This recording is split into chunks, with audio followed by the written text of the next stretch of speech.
जिस जगह पे वो मौजूद हैं वहां पे उनके लिए कोई भी जगह नहीं। सराय में जगह ना थी उनके लिए। वो जो दो जहां का बादशाह है, वो जो कुल कायनात का खालिक मालिक है, वो जिसने मुजस्सम होकर कलमा को बदन की सूरत दी, वो जिसने दुनिया में आकर दुनिया को नजात दी, वो जिसने कायनात का रुख बदल डाला, जिसने दुश्मनी को मोहब्बत में तब्दील कर दिया, जिसने इंसान को इंसान का दर्जा अता किया, जिसने हकीकी मायनों में इंसान को जीने का हुनर दिया, वो जिसने हकीकी मायनों में इंसान को तब्दील कर दिया, वो जिसने नजात को हर एक के लिए आम कर दिया, वो जब कायनात में आता है तो उसके लिए जगह नहीं है। उसके लिए सराय में जगह नहीं है। क्यों जगह नहीं है उसके लिए सराय में? इसलिए क्योंकि उसे सराय में जगह चाहिए ही नहीं है।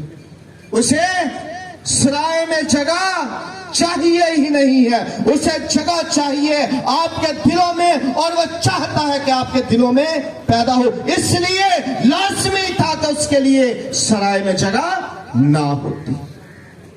लाजमी था कि कलाम में यह फिक्रा लिखा जाता कि उसके लिए सराय में जगह ना थी, ताकि हम उसके लिए जगह का इंतजाम कर सकते, हम उसके लिए अपने आप को प्रिपेयर कर सकते, हम अपने आप को पूरे तौर पर उसकी पैदाइश के लिए तैयार कर पाते। और आज जब हम यहाँ पे मौजूद हैं तो यही एक मौका है जब हम इस बात पर ध्यान देंगे, जब हम इस बात पर गौर करेंगे कि मसीह खुदावंद के लिए सराय में जगह नहीं थी, लेकिन आज मेरे दिल में जगह मौजूद। आज मेरे दिल में वो मुकाम मौजूद है जहां यीशु मसीह आज पैदा। लेकिन ध्यान दीजिए, गौर कीजिए, इस बात पर पूरी तवज्जो दीजिए कि किस तरह से ये होगा, कैसे ये मुमकिन होगा कि मेरे दिल में यीशु मसीह आज पैदा। यीशु मसीह अपनी पैदाइश के हवाले से हमें पहले ही से आगाह कर देते हैं कि किस तरह से आप मुझे अपने दिलों में पैदा कर सकेंगे, किस तरह से मैं आपकी जिंदगियों में आ सकूंगा, किस तरह से आपकी जिंदगियां हकीकी मायनों में बदल जाएंगी। वो क्या है? कलमाए खुदा, और कलाम मुजस्सम हुआ और हमारे दरमियान। वो जो कलमाए मुजस्सम है, वो जो खुदा का कलाम है, वो अपने मुकाम को छोड़ता है और इंसानी जात में पाया जाता है। क्या करता है? अपने मुकाम को छोड़ता है और उस मुकाम में आ जाता है जो उसके शायाने शान नहीं है, उसके शायाने शान नहीं है, लेकिन वो उस मुकाम को छोड़कर नीचे आता है, जमीन पर आता है, हमारे मुशाबे हो जाता है, ताकि हम अपनी जिंदगियों को बदलकर उसके लायक बन जाए। वो आता है इसलिए मुकाम छोड़ता है और किसी और मुकाम में आ जाता है, अपने आप को बदल लेता है। और यही क्रिसमस का मुकाम है, यही क्रिसमस का काम है, यही क्रिसमस की हकीकत है। हमने एक मुकाम को बदलना है और दूसरे मुकाम में दाखिल होना है। हमने नफरत को बदलना है, मोहब्बत में दाखिल होना है।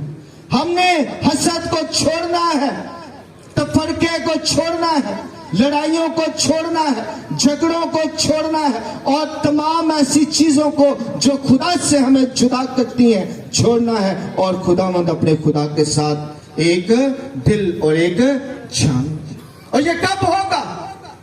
तभी होगा जब हम हकीकी मायनों में क्रिसमस की रूह को समझने लग जाए। अगर मैं बाप हूं तो मुझे इस बात को छोड़ना है कि मैं बाप हूं और मुझे सिर्फ और सिर्फ हुक्म चलाना है। मुझे अपने बच्चों के साथ दोस्ती करके उन्हें हकीकी मायनों में आगे लेके जाना।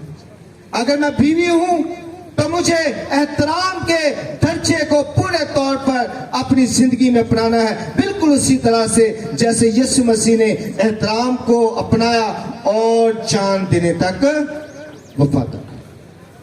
अगर मैं शौहर हूं तो मुझे इस बात को देखना है कि जैसे मेरे मसीह ने अपनी दुल्हन के साथ प्यार किया, मुझे भी उसके साथ प्यार करना है, अपनी बीवी के साथ। अगर मैं पड़ोसी हूं तो मुझे इस बात का ख्याल रखना है कि मेरे पड़ोसी के पास क्या कुछ है, क्या उसके पास गर्म कपड़े मौजूद हैं सर्दियों के लिए, क्या वो भी अच्छा खाना बनाएगा इस क्रिसमस पर, क्या वो भी नए कपड़े पहनेगा इस क्रिसमस पर, कि कहीं ऐसा तो नहीं कि उसके पास खाने को कुछ नहीं है। आज जब हम क्रिसमस की बात करते हैं, आज जब हम क्रिसमस को सेलिब्रेट कर रहे हैं, तो क्रिसमस की सेलिब्रेशन मुकम्मल नहीं होती जब तक हम अपने आप को दूसरों के लिए पेश नहीं कर देते। अगर मैं अपने आप को दूसरों के लिए पेश नहीं करता, यकीन कीजिए मैंने कोई भी क्रिसमस सेलिब्रेट नहीं किया। अगर मैं अपने आप को दूसरों को नहीं दे देता तो यकीन कीजिए मैंने कोई भी क्रिसमस सेलिब्रेट नहीं किया। आज मुझे अपने आप को दूसरों के लिए पेश करने की जरूरत है, और यकीन कीजिए, ध्यान दीजिए इस बात पर, जब हम अपने आप को दूसरों के लिए पेश करते हैं तो अपने आप को हमेशा नीचा करना पड़ता है, अपने आप को हमेशा गिराना पड़ता है, अपने आप को दूसरे के दर्जे के मुताबिक लाना पड़ता है और उस दर्जे पे आना पड़ता है जिस दर्जे पे खुदा चाहता है कि हम हकीकी मायनों में क्रिसमस को सेलिब्रेट कर सकें। और